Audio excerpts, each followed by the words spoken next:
നമുക്കെപ്പോഴും പരിഭവങ്ങളായിരിക്കും അല്ലേ?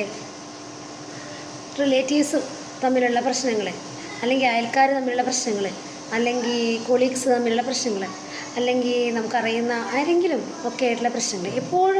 നാം എപ്പോഴും ബന്ധങ്ങളുമായിട്ട് ഭയങ്കര അറ്റാച്ച്ഡ് കൂടുമ്പോൾ പ്രശ്നങ്ങൾ നമുക്ക് വരാറുണ്ട്.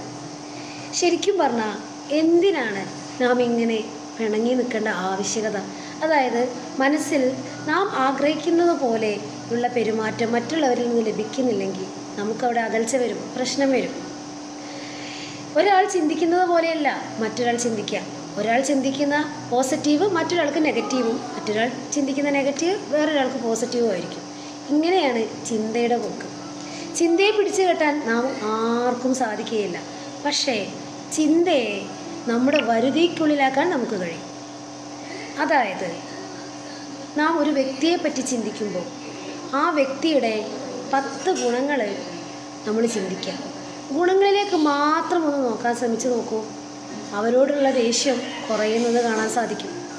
Happy life, happen miracle.